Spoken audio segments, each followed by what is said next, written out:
यहाँहरू सम्पूर्णमा न्यानो अभिवादनसहित हार्दिक स्वागत छ पिएलआर एजुकेसनमा। शिक्षा सम्बन्धी यस्तै भिडियोहरू राख्ने क्रमलाई निरन्तरता दिँदै आज कक्षा 8 को पाठ 22 स्वाभिमान कथा विधाको अभ्यास खण्ड लिएर उपस्थित भएकी छु। यस भिडियोलाई अन्त्यसम्म हेरेर मन परेमा लाइक, कमेन्ट र सेयर गरिदिनुहोला। साथै यस च्यानललाई सब्स्क्राइब गर्नुभएको छैन भने सब्स्क्राइब गरिदिनुहोला। अब लागौं अभ्यासतिर। अभ्यास 2। तलका प्रश्नको उत्तर भन्नुहोस्। प्रश्न क। जनरल हेस्टिङको स्वभाव कस्तो थियो? जनरल हेस्टिङको स्वभाव उग्र, रुखो र कठोर थियो। प्रश्न ख। ब्राडासा को थिए? ब्राडासा सिक्किम, पटना, गोरखपुर र कुमाऊको वस्तुस्थिति बुझेका एक जासुस थिए। प्रश्न ग। नेपाल के गर्न चाहन्थ्यो? नेपाल प्रबल हिमाली राष्ट्र निर्माण गर्न चाहन्थ्यो। प्रश्न ग। नेपालले कसरी आफ्नो व्यापारिक समुन्नति बढाएको थियो? नेपालले तिब्बतको बाटो हुँदै मङ्गोलियाको सुन नेपाल भित्र्याई व्यापारिक समुन्नति बढाएको थियो। प्रश्न ङ। राष्ट्रवादीहरूका लागि के कुरा ठूलो हुन्छ? राष्ट्रवादीहरूका लागि आफ्नो रगतभन्दा देशको माटो ठूलो हुन्छ।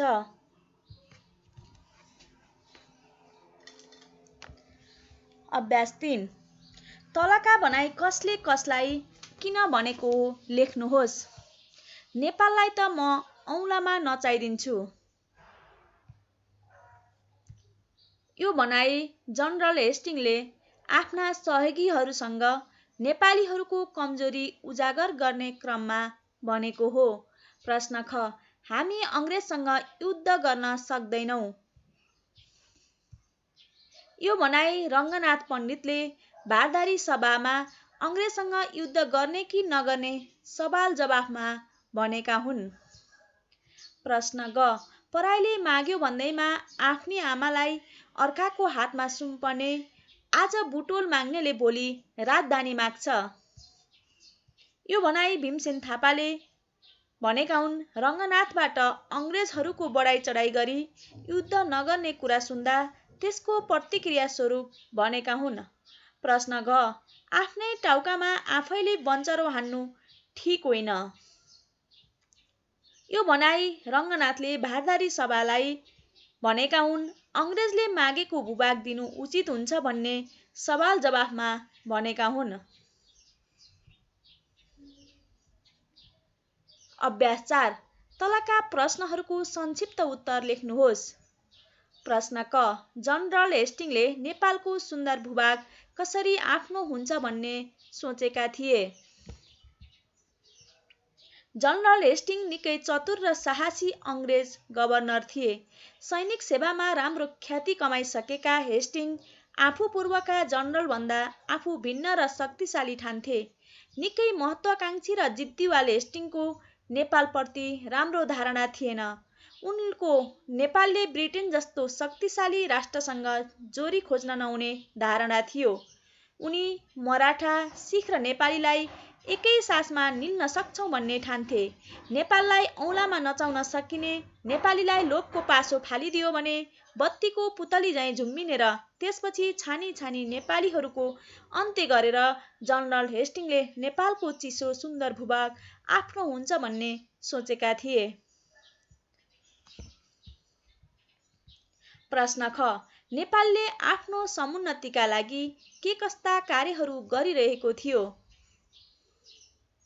नेपालले आफ्नो समुन्नतिको लागि प्रतिकूल राष्ट्रिय र अन्तर्राष्ट्रिय परिस्थितिका बावजुद धेरै कामहरू गरिरहेको थियो। नेपालले आफ्नो समुन्नतिका लागि तिब्बतको बाटो हुँदै मङ्गोलियाको सुन नेपाल भित्र्याई अन्तर्राष्ट्रिय क्षेत्रमा व्यापारको पहुँच बढाएको थियो। त्यस्तै अंग्रेज विरोधी देशसँग सम्पर्क विस्तार गरी आफ्ना राष्ट्रमाथि कसैले धावा बोल्न नसकोस् भनेर सतर्कता र कूटनीति अपनाएको थियो। पराजित रजौटालाई दबाउन फ्रान्सबाट विशेषज्ञ ल्याई आफ्ना सेनालाई तालिम दिएको थियो। नेपालले आफ्नो समुन्नतिका लागि राष्ट्रिय र अन्तर्राष्ट्रिय वातावरणलाई आफ्नो अनुकूल बनाउन निकै उदाहरणीय कामहरू गरिरहेको थियो। प्रश्न ग, नेपाल दरबारमा किन सनसनी फैलियो? नेपालमा अङ्ग्रेज विरोधी शक्ति बढ्दै गएको थाहा पाएर नेपालसँग युद्धको तयारी गरिरहेको अङ्ग्रेजले आफ्नो युद्ध नीतिको प्रारम्भिक प्रयास स्वरूप रौतहटका 22 गाउँ शिवराज र बुटवलमा सीमा किचलो निकाल्ने काम गर्यो। उसले ती भूभाग आफ्ना भएको दाबी गर्दै 25 दिनभित्र खाली गर्न 11 मार्च 1814 नेपाललाई पत्र पनि पठायो। उसले उक्त अवधिभित्र भूभाग खाली नगरे युद्ध गर्ने चेतावनी पनि दियो। 81 यस्तो अङ्ग्रेजहरूको धम्कीपूर्ण र न्यु खोजा कुराको खबरले नेपाल दरबारमा सनसनी फैलियो। प्रश्न ग, भीमसेन थापा किन राता राता आँखा पारेर उठे? अङ्ग्रेजको 25 दिनभित्र नेपालका ती भूभागहरू खाली गर्ने चेतावनीसहित पत्र पाएपछि नेपाल दरबारमा खैलाबैला मच्चियो। नेपालसँग अङ्ग्रेजले दाबी गरेका भूभाग छाड्नु वा उनीहरूसँग युद्ध गर्नु बाहेक अरू केही विकल्प थिएनन्। यस्तो विषम परिस्थितिका बारेमा छलफल गर्ने उद्देश्यले भीमसेन थापाले भारदारी सभा बोलाए।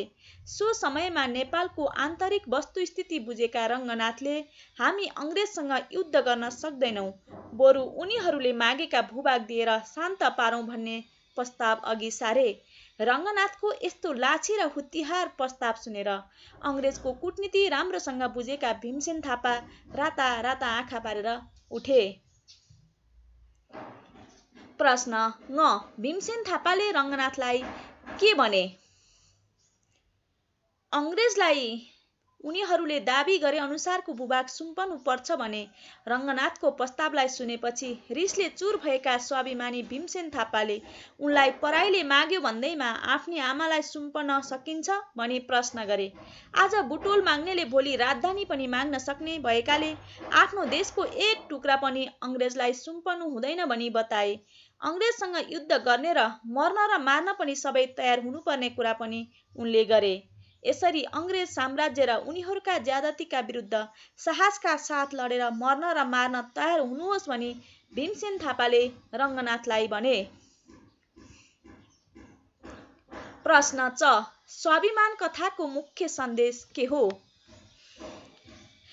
चेतन वशिष्ठद्वारा लिखित स्वाभिमान एक ऐतिहासिक विषयवस्तुमा आधारित कथा हो। यस कथाले सङ्कटका बेला साहस र धैर्यपूर्वक लड्न र परिआएका खण्डमा देशका निम्ति ज्यानको बाजी थाप्न पनि पछि पर्न नहुने सन्देश दिएको छ। जनरल हेस्टिङ जस्ता अत्यन्त चतुर र दुस्साहसी अङ्ग्रेजहरू नेपाल जस्तो देशलाई आफ्नो कब्जामा पार्न चाहन्थे। नेपालीहरूलाई सानोतिनो प्रलोभनमा पारेर सजिलै आफ्नो उद्देश्य पूरा गर्न सकिन्छ भन्ने उनीहरूलाई लागेको थियो। तन, मन, वचन र कर्मले सच्चा राष्ट्रभक्त बन्नुपर्छ।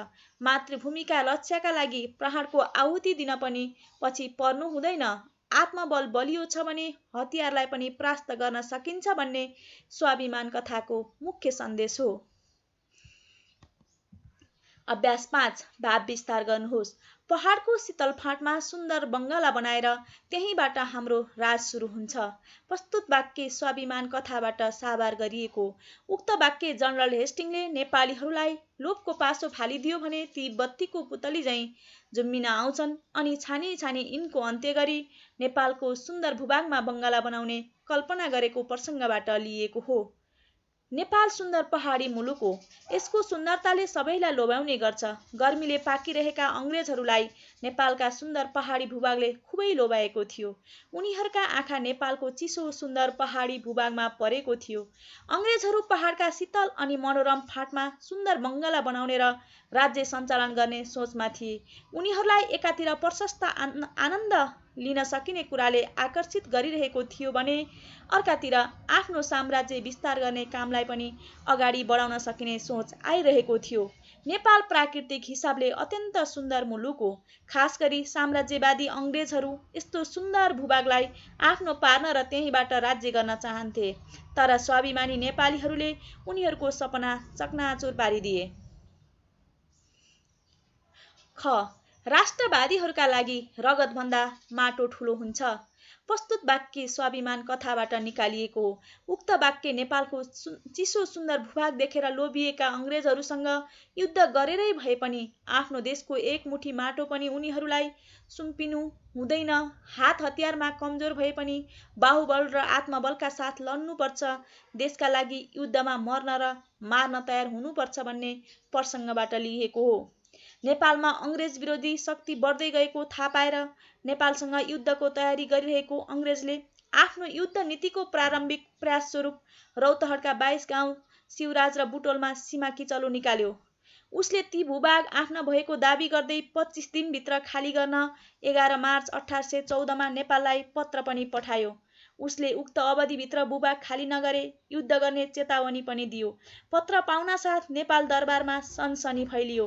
अङ्ग्रेजको यस्तो पत्रले नेपालीको नसामा रगत उम्ल्यो।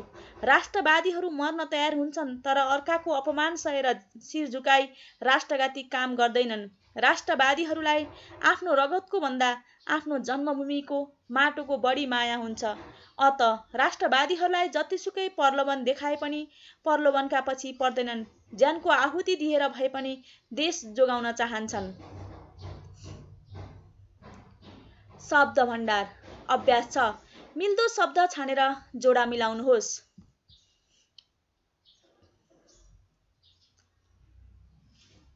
सूर्य, दिवाकर, डर, त्रास, मौका, अवसर, पत्र, चिठी, अपमान, तिरस्कार, शिर, मात। अभ्यास 7. तलका टुक्कालाई उदाहरणमा देखाए जस्तै गरी वाक्यमा प्रयोग गर्नुहोस्। यहाँ नमुना मात्रै देखाइएको छ। कानमा तेल हालेर बस्नु। भोलिदेखि जिल्ला स्तरीय परीक्षा भए तापनि सरोज पढ्न छोडेर कानमा तेल हालेर बसेको छ। राता राता आँखा पार्नु। अङ्ग्रेजलाई नेपालको भूभाग सुम्पने कुरा सुनेर भीमसेन थापा असाध्यै क्रुद्ध भएर राता राता आँखा पारे। खेलवाड गर्नु। हामीले कुनै पनि कुरालाई सानो सम्झेर खेलवाड गर्नु हुँदैन।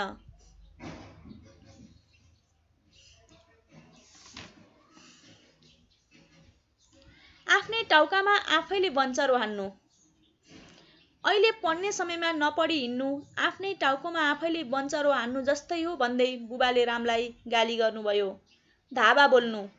अङ्ग्रेजले नेपालमाथि धावा बोल्ने कुरो गरेको सुनेर भीमसेन थापालाई रिस उठ्यो। जोरी खोज्नु। कसैले गोर्खालीसँग जोरी खोज्नु आफ्नै सर्वनाश हो। वचन दिनु। आउँदो हिउँदमा मैले विद्यार्थीलाई भ्रमण लाने वचन दिएकी छु।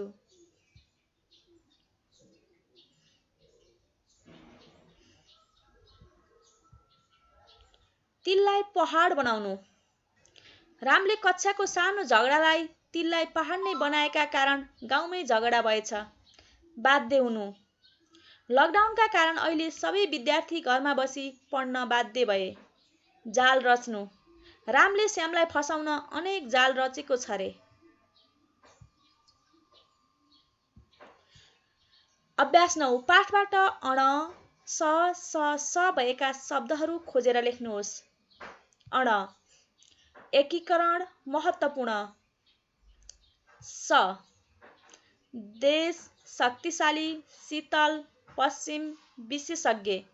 स उत्कृष्ट राष्ट्र विशेषज्ञ। स साम्राज्य सूर्य ससाना सैनिक सल्लाह सरकार स्वभाव जासुस साम सीमित सीमा साथी सन्नाटा स्वाभिमान। आँखा आउँछ जस्ता चन्द्रबिन्दु लागेका 5 वटा शब्दहरू लेख्नुहोस्। औँला सक्छौँ हुँदै आफै तपाईँ। अभ्यास 13. तलका वाक्यमा भएका ए र ए सम्बन्धी अशुद्धि सच्याएर लेख्नुहोस्। त्यो बेला यिनले सहायता नदिएको भए मेरो के चल्थ्यो र? ख उनले हात बाँधेर बसेका भए यसरी अगाडि बढ्न पाइँदैनथ्यो।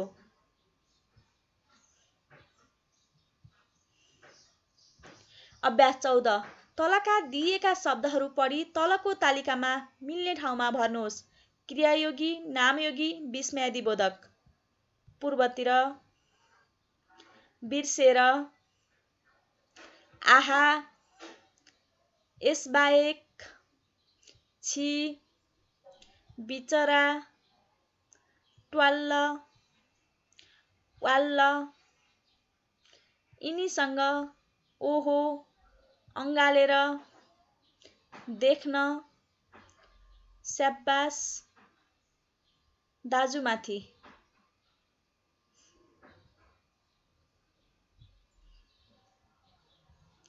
अभ्यास 15 तलका दिएका क्रियापदहरू पढी तालिकामा मिल्ने ठाउँमा भर्नुहोस्। इच्छार्थक, आज्ञार्थक, सम्भावनार्थक। गरौँ, लागौँ, होला, गर, पढ, जाऊ, हेरौँ, जालान्, सकुन्, गए, हेर्लान्, बस, जाओ, आऊ, पढुन्।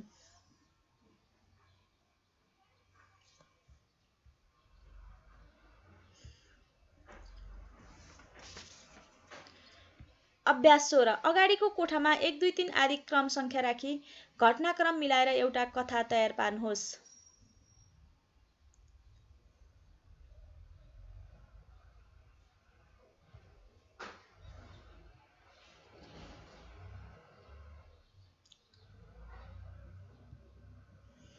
कथा बुद्धिमानी बिरबलको जुक्ति।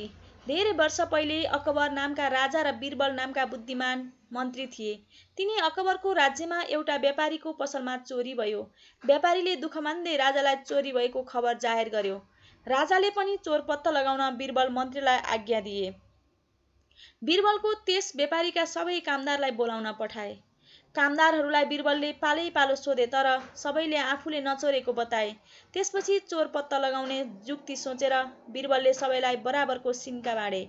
एक-एकवटा सिन्का दिएपछि सबै समक्ष बिरबलले भने जसले चोरेको छ उसको सिन्का 1 इन्च बन्नेछ। वास्तविक चोर बाठो बनेर बन्ने 1 इन्च काटी भोलिपल्ट बिरबल कहाँ पुग्यो। सबैका सिन्का जम्मा गरेपछि चोर कामदार समातियो। सबैले बिरबललाई धन्यवाद दिए। कुकर्मको फल जसरी भए पनि पाइन्छ भनी बिरबलले अर्ती दिए।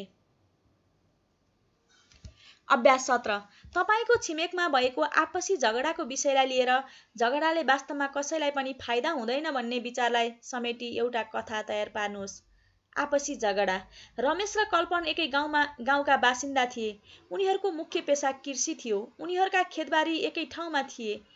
त्यस ठाउँमा सिँचाइको राम्रो सुविधा थिएन। निकै टाढाको स्याङ्दी खोलाबाट कुलो बनाएर पानी ल्याइएको थियो।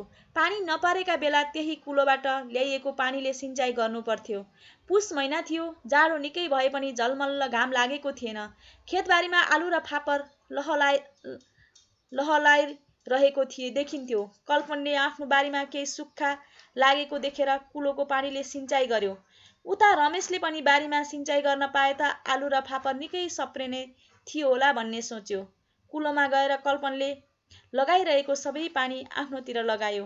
घरको कौसीबाट हेरिरहेको कल्पनले निकै ठुलो स्वरमा भन्यो, ए रमेश, किन त्यसरी सबै पानी आफ्नोतिर लगाएको? मैले भर्खरै मात्रै सिँचाइ गर्न थालेको, त्यसैले 1-आध घण्टा पख।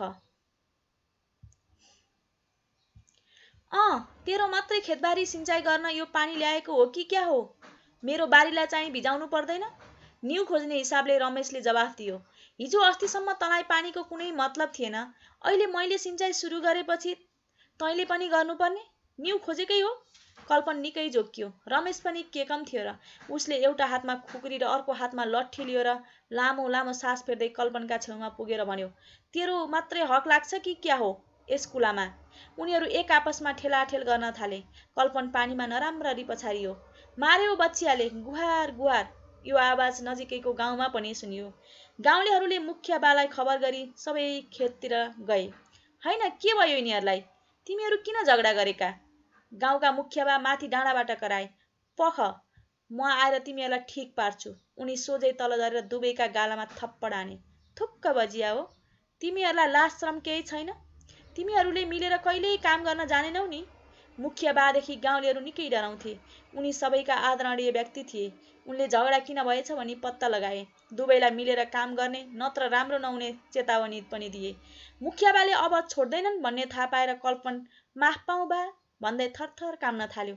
रमेश पनि मुखियाबाका अगाडि आएर मैले ठूलो गल्ती गरे बा, आइन्दा म यस्तो न्यु खोज्ने छैन, माफ पाऊ भन्यो। दुवैलाई मिलेर काम गरे फाइदा हुने, शान्ति र उन्नति पनि हुने कुरा गरेर मुखियाबा र गाउँलेहरू आफ्नो बाटो लागे। यसपछि दुवै छिमेकीले कहिल्यै झगडा गरेको सुनिएन।